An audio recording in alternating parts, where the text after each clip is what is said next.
Satoru, for that insight. You will stay with us as we stay in the region.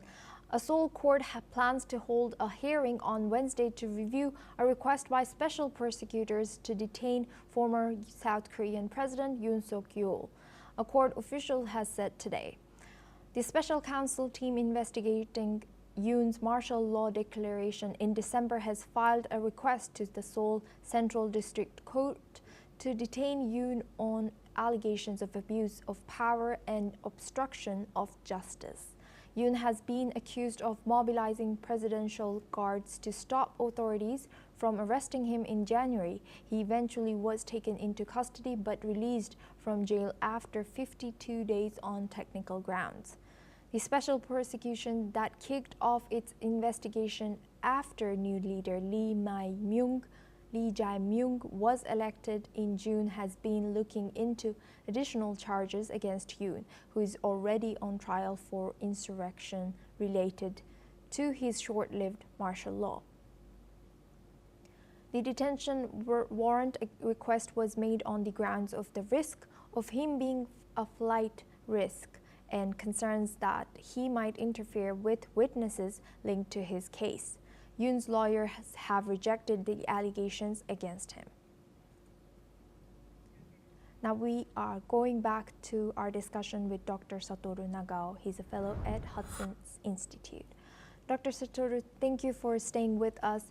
What does this high-profile detention request signal about South Korea's current approach to holding formal leaders accountable? Is this a test for the country's judicial independence, according to you? Yeah, indeed, this will not prove the independence of the judicial system of the South Korea, I believe, because every time the new government sworn in, the former president need to go jail. That was the traditional pattern in South Korea, and this time also. Because judiciary system worry about public opinion always. In the case of Yoon Suk Yeol, he mistake to his goal in the last December. This is serious and unavoidable, so that's why Yoon Suk Yeol need to go jail. But in this case, what is the charge? There are many charges, but because of the new government sworn in and the former opposition party is becoming the ruling party, and that in that case, every time one kind of the retaliation has started and all of the information is not good for the former government. So, for example, the last October, South Korea sent drones to North Korea, but under the new perception under the new government, they say this is related to its Yoon Suk Yeol plan to call.